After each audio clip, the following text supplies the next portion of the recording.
Pourquoi j'écris?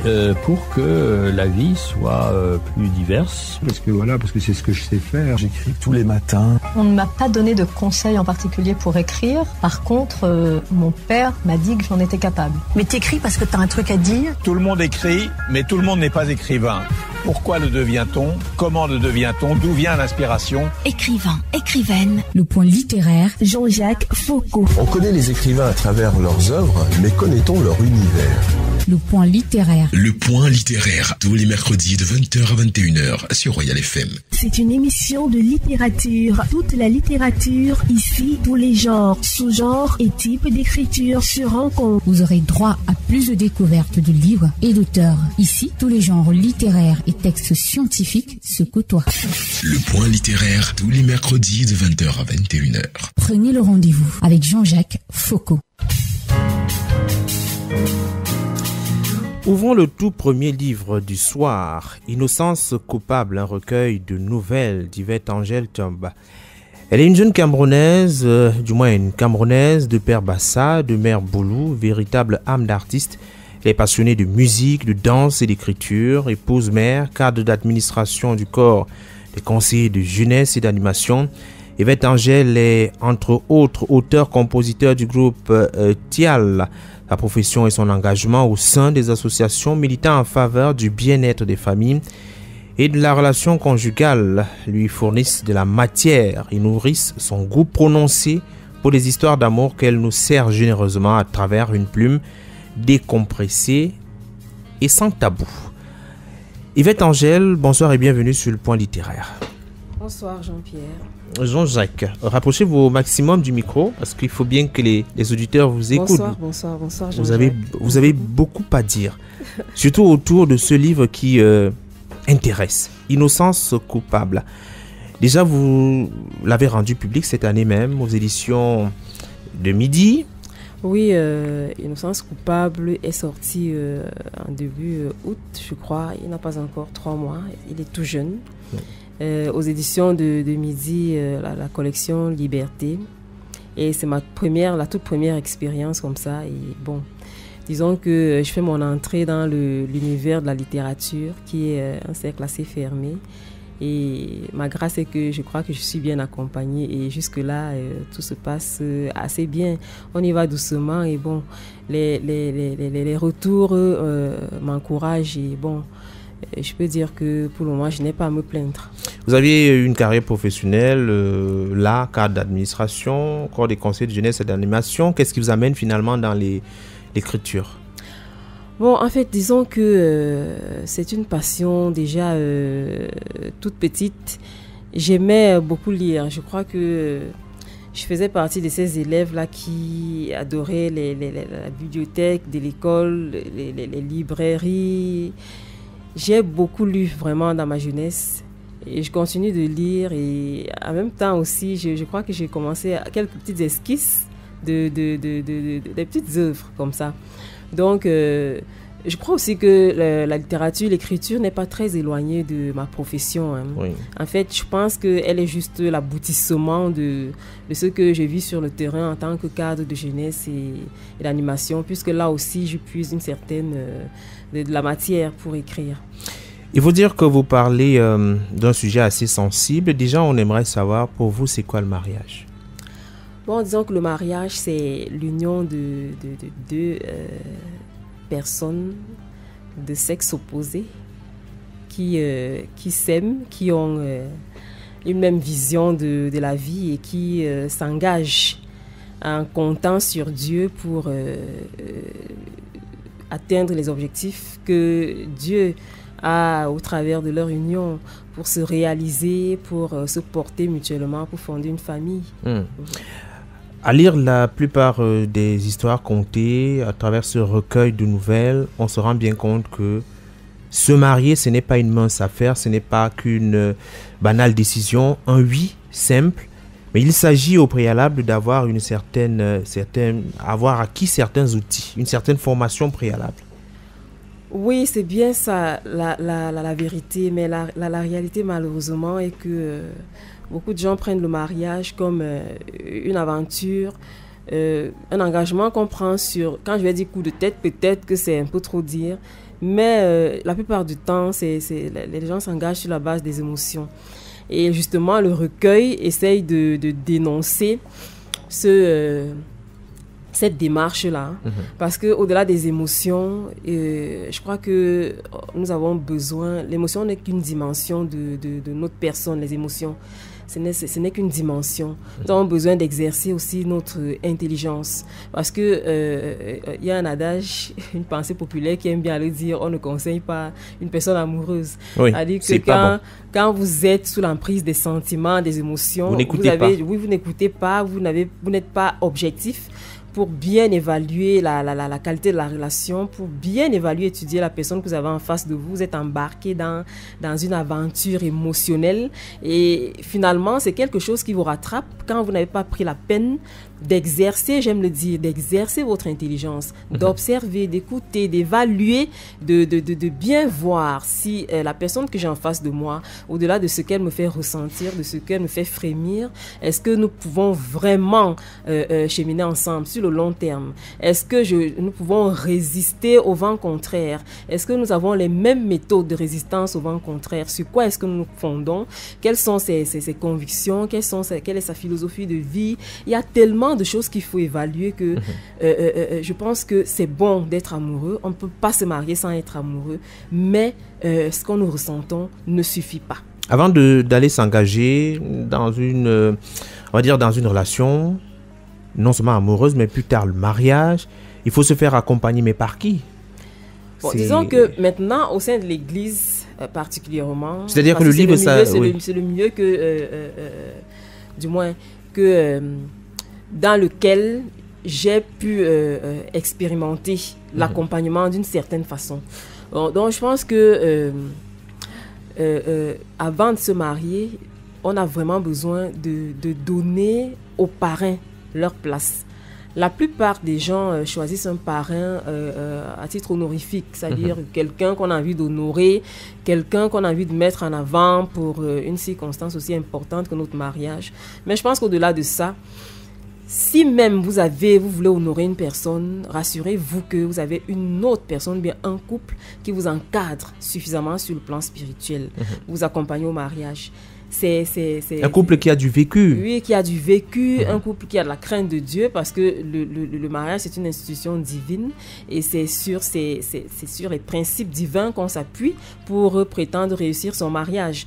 Donc, si quelqu'un ne vous accompagne pas sur la base des principes divins, je pense que à un certain moment, vous-même, vous ressentirez que vous êtes en difficulté et il est difficile de faire, il n'est pas possible de faire sans le créateur du mariage. Donc, pour se marier, je crois qu'on a besoin d'être accompagné. Il y a des coachs, des conseillers conjugaux, il y a des personnes qui sont vraiment bien formées, il y en a qui en ont fait tout un métier, qui travaillent là-dessus, qui travaillent à la préparation au mariage, qui travaillent à l'encadrement des couples, à maintenir l'harmonie, à relever ceux qui sont en difficulté. Donc, c'est tout un ministère vraiment très sérieux, très profond. Et je crois que ceux qui prétendent à un mariage, qui veulent un mariage sérieux et épanouissant, ont vraiment besoin de se rapprocher. Autant on se forme pour tant de domaines pour être efficace, je pense qu'autant on a besoin de se former pour le mariage. On n'y entre pas comme des aventures. On a bien l'impression qu'ici, il s'agit d'un cadre bien précis, celui religieux. Parce qu'à l'intérieur, on a bien l'impression que non, il ne faut pas être complexé dans le mariage, il faut être ouvert et parfois explorer un certain nombre de choses sur tous les aspects possibles. Oui, c'est vrai que le recueil de nouvelles parle des couples chrétiens, mais je veux quand même préciser que tous les principes qui y sont évoqués sont des principes universels. C'est valable pour tout le monde. Oui, c'est valable pour tout le monde. L'amour inconditionnel est valable pour tout le monde. C'est-à-dire que vous soyez chrétien ou pas, vous avez besoin d'aimer inconditionnellement dans votre couple. Si vous n'y allez pas avec l'engagement d'aimer inconditionnellement, je pense à la première difficulté, au premier conflit, vous allez démissionner. Vous allez démissionner et à défaut de se séparer physiquement ou juridiquement, vous allez vous séparer quand même. C'est-à-dire la relation deviendra comme une sorte d'imposture. On est ensemble sans être ensemble vraiment. Donc c'est vrai, c'est un univers chrétien. C'est l'univers chrétien qui est dépeint dans le recueil de nouvelles, mais je crois que ceux qui ne le sont pas ne seront pas étrangers à lire. Parce ça que concerne monsieur tout le monde. Oui, c'est alors, la même réalité. Le mariage, c'est le meilleur et le pire. Et dans quelques nouvelles, vous présentez le pire. Notamment, comment un monsieur réagit après avoir découvert que sa femme, son épouse, aurait triché. C'est pas une mince affaire, c'est-à-dire qu'il faut quelquefois être préparé. C'est vrai que dans la nouvelle ici, c'est la conséquence de l'inattention du mari.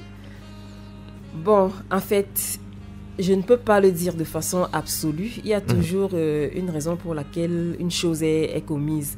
Mais ça me permet de revenir au titre du recueil lui-même, Innocence coupable. C'est-à-dire quand on parle d'innocence coupable, en même temps on voit en face de soi quelqu'un qui vous a heurté et vous vous retrouvez dans la situation d'une personne innocente qui est heurtée. Mais en même temps, vous êtes coupable. Pourquoi? Parce que je crois que dans la relation de couple, quel que soit le problème, quelle que soit la nature du problème, lorsqu'on s'évalue, même si on est la personne qui sur le coup est heurtée, on a toujours quelque chose à se reprocher. Il y a une chose qu'on aurait pu mieux faire, il y a une chose sur laquelle on aurait pu anticiper, il y a une chose qu'on aurait pu mieux évaluer, il y a une chose qu'on aurait pu éviter de faire. Donc, on a toujours sa petite part de responsabilité quelque part. Et une fois qu'on parvient à la détecter, je pense que le problème est déjà quelque part à moitié résolu. Oui. Bon, maintenant, là, la question de départ était... Notamment lorsqu'on rencontre des moments de tumulte, quand c'est le cas dans la première, la première nouvelle. La première nouvelle, c'est quelque chose d'assez difficile à avaler, comme je disais. Est-ce que l'homme pardonne facilement l'infidélité de sa femme pour parler simplement pour le cas présent? Oui, nous sommes dans le cas du mariage. Quand on s'engage, c'est pour le meilleur et pour le pire, d'accord? Donc, la même facilité, bon, ce n'est peut-être pas facile, aussi facile qu'on le dise. L'habitude que les femmes ont à pardonner l'infidélité, on devrait retrouver cette même habitude-là chez les hommes. Est-ce que l'infidélité devrait être envisagée chez la femme? C'est une question. Elle ne devrait être envisagée nulle part, puisque lorsqu'on fait les vœux, chacun promet fidélité à l'autre. Donc, on n'a pas à l'envisager. Bon, maintenant, puisque c'est des choses qui peuvent arriver, ce sont des choses qui peuvent arriver. Bon, maintenant, la nouvelle nous montre bien qu'on est chrétien, mais on est humain.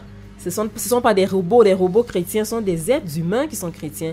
Ils peuvent être en proie à une mauvaise gestion d'une situation, à des colères très violentes, à des dérapages. Bon, maintenant, ce qui est intéressant dans la suite de la nouvelle, de l'histoire, c'est la façon de gérer ça, de tous les dérapages, celui de la dame, la réplique du monsieur. Il frappe sa femme, il la violente. Les dispositions de cœur, quand on s'est calmé, les dispositions de cœur sont un atout qui permet qu'on peut mieux écouter Dieu et s'engager à se laisser accompagner, à l'écouter, à lui obéir. Et je pense que dès qu'on est dans la bonne attitude, on peut vraiment pardonner ce que d'aucuns estiment être impardonnable, parce qu'on a réussi à voir soi-même ces défaillances. Oui. Je veux tout de même insister sur le fait que on est responsable. On est responsable. La Bible dit que chacun rendra compte de lui-même. Donc, quel que soit ce que l'époux, quel que soit ce que le mari marque, il s'agit de la nouvelle Joyce et Mark, innocence coupable, quelles que soient les défaillances de Mark, le fait que Joyce se soit retrouvée dans une situation d'adultère ne l'excuse pas du tout. Nous sommes chacun responsable de notre sanctification. Bon, maintenant, lorsqu'elle parvient à comprendre que la faute lui revient entièrement et que Marc à son tour parvient à comprendre qu'il a une part de responsabilité dans ce qui est arrivé, je pense qu'on a gagné en évitant le fait qu'on soit en train de s'indexer. Chacun reconnaît sa responsabilité. Oui. Bon, maintenant, on peut évoluer ensemble dans la résolution et la prévention de ce genre de... Alors là-dedans aussi, on parle on va dire de violence physique, mais également de violence morale. Oui, psychologique. Oui. Je pense que ce sont des réalités. Il faut éviter peut-être dans le mariage. C'est des réalités qui existent même dans les couples chrétiens. Et c'est dommage parce que les femmes se taisent. C'est-à-dire qu'il y a un silence que j'appelle un silence complice. Même quand elles sont des victimes. Il y a des silences. Faut-il exposer les tares finalement de son homme au grand public? Il faut en parler. Il ne s'agit pas d'en parler au grand public, mais il faut en parler. La Bible elle-même prévoit une démarche pour ce genre de problème. C'est-à-dire quand on n'a pas réussi à 2, on fait appel à une personne, à la deuxième, à la troisième, d'accord? Mais il n'est pas question de se taire et d'entretenir peut-être une maladie mentale chez le conjoint. Et il ne faut pas penser seulement à soi, parce que, en fait, lorsqu'on se limite à soi, à ne penser qu'à soi, à son couple, on ne pense pas aux enfants, à l'image qu'ils vont se faire du mariage. Vous avez votre petite fille à la maison qui va penser qu'il est normal que son mari la batte, et ce sont c'est un système de pensée, qu'elle va transmettre aussi à son tour, et ce sont des souffrances, pour moi, ce sont des bombes à retardement qui, à un moment, lorsqu'elles explosent, on ne peut plus rien faire. Oui, parce que finalement, pour le cas d'une autre nouvelle, à l'intérieur de votre recueil, il y a un enfant qui est là, qui écoute tous les soirs comment papa frappe sur maman. Est-ce que finalement, ça ne va pas développer chez l'enfant une forme de rejet vis-à-vis du mariage, dans la mesure où on va se dire, finalement, lorsqu'on se met ensemble, c'est toujours les querelles, c'est toujours... de la violence ici et là. L'enfant ne peut pas être épargné de ce genre de séquelles, puisqu'il vit dans un environnement violent. Ce n'est pas l'environnement qui est prévu pour l'épanouissement, pour la croissance, une croissance équilibrée d'un enfant. Donc forcément, lorsqu'il y a des enfants, il faut tenir compte justement du fait qu'il y a des enfants. Il ne s'agit plus seulement de vous deux. On ne peut pas vous dire, je vais essayer de gérer. Tenez compte du fait qu'il y a des enfants qui assistent à un scénario vraiment dévastateur pour eux-mêmes, pour leur avenir, et qu'ils ont besoin d'être protégés. Bon, maintenant, j'entends par protection votre devoir à vous de dénoncer, de prendre des dispositions. Il y a des dispositions qu'on peut prendre sur le plan légal. Il y a des dispositions qu'on peut prendre auprès de l'Église. Il y a des dispositions qu'on peut prendre à son propre niveau en tant qu'une personne réfléchie. C'est-à-dire qu'il y a tellement de dispositions qu'on peut prendre pour éviter la récidive de la part du conjoint. Je pense que la violence conjugale est un thème tellement profond parce que au sein de l'Église, c'est des choses qui sont tellement honteuses qu'on n'en parle pas facilement. C'est-à-dire, il y a une certaine pudeur à se dire je me suis mariée en grande pompe, nous avons un témoignage à défendre, les gens savent que nous sommes chrétiens. Les gens nous regardent. Les gens nous regardent, nous sommes des modèles pour certains. À en parler, ce sera détruire toute la réputation que le mari ou bien que moi-même je me suis faite, que l'Église s'est faite. Et parfois, il y a des pasteurs qui se rendent complices de ce genre d'attitude en essayant de couvrir le mari violent. Donc, je pense que c'est une nouvelle que j'apprécie particulièrement parce qu'elle a été gérée. Je pense que le pasteur a été un homme très sage. Il a usé de beaucoup de tact pour apporter des solutions. Déjà, il a découragé la femme. Ne divorce pas tout de suite. Prends du temps, laisse le temps au temps et peut-être plus tard, vous allez trouver des solutions. Donc, je crois que c'est quelqu'un qui les a vraiment conduits sur la voie de Dieu pour dépendre de lui et non des émotions. Les émotions qui, parfois, nous entraînent. On dit la colère n'est pas est très mauvaise conseillère. Lorsqu'on agit sur le coup de la colère, généralement, ce sont des décisions qu'on regrette après. Donc, lorsque on prend le temps de se calmer et de réfléchir à la stratégie qu'on doit mettre sur pied, qu'on doit utiliser pour sortir d'une situation de violence conjugale, je pense qu'il y a forcément au bout un succès. Prenez du recul avant de prendre une quelconque décision. Alors, à côté de, peut-être sans vouloir vous couper, à côté de cet aspect-là, il y a un aspect très important. Vous avez parlé de pudeur. Et dans le livre, on aborde la question de la sexualité. à l'intérieur, on a une nouvelle dans laquelle on peut constater qu'un homme est privé de sexe. Il ne peut malheureusement pas jouir des bienfaits du mariage. Finalement, parce qu'il y a certains complexes. À l'intérieur, on peut aussi découvrir qu'il y a des femmes qui estiment que il y a X ou Y choses qu'il ne faut pas faire dans le rapport sexuel, qui ne serait pas en adéquation ou alors ne serait pas dans la bonne pratique. Faut-il être ouvert? Faut-il être réservé? Comment se conduire lorsqu'il s'agit de passer à l'acte? C'est-à-dire qu'il y a tellement d'idées reçues, tellement de préjugés sur la question de la sexualité, surtout en milieu chrétien. Je pense qu'on a vraiment besoin de délivrance. On a besoin de délivrance. Les esprits sont tellement étroits à des moments. J'ai lu sur Facebook une fois, il y a un post qui a vraiment fait... qui a été très populaire à un moment. Une dame qui disait que lors des moments d'intimité sexuelle, il fallait rester silencieux.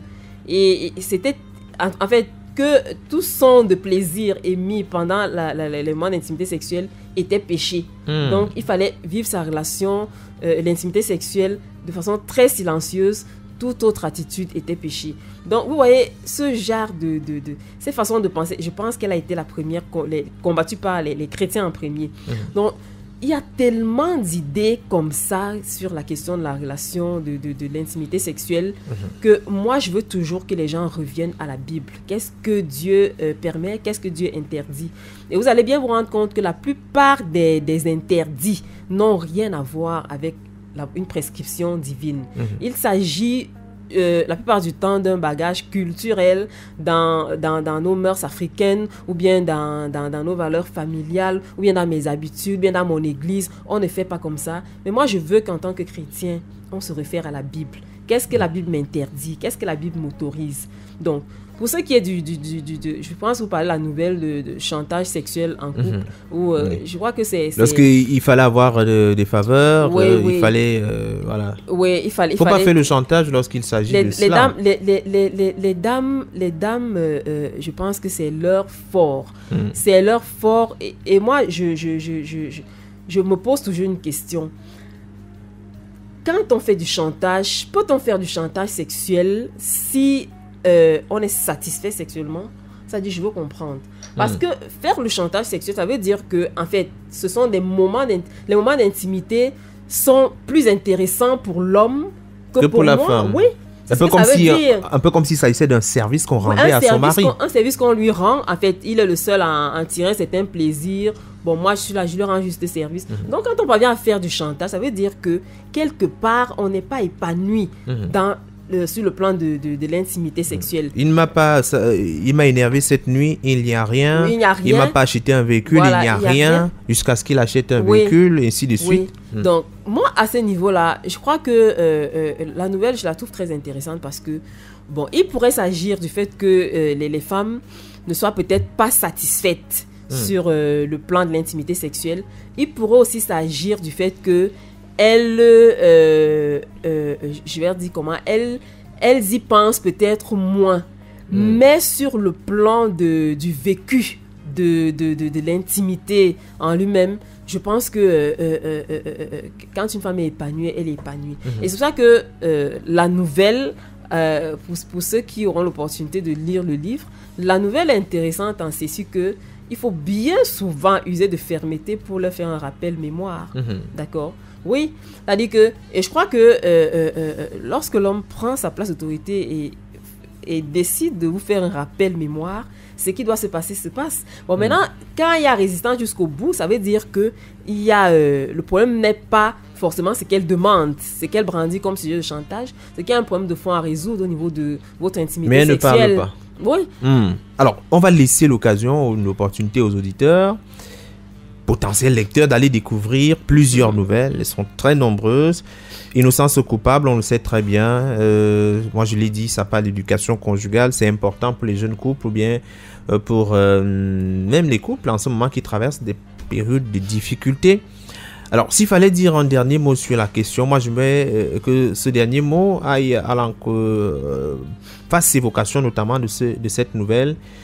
Lorsqu'on a perdu son mari pendant plusieurs années, à partir de combien de temps on pourrait décider finalement de reprendre sa vie à zéro? Je pense qu'il n'y a pas un temps pour ça. On prend le temps lorsqu'on a perdu, pas seulement le conjoint, je pense qu'on a besoin de... Lorsqu'on a perdu un être cher, on a besoin de faire son deuil. Lorsqu'on n'a pas fait son deuil, on ne peut pas passer à autre chose, on ne peut pas évoluer.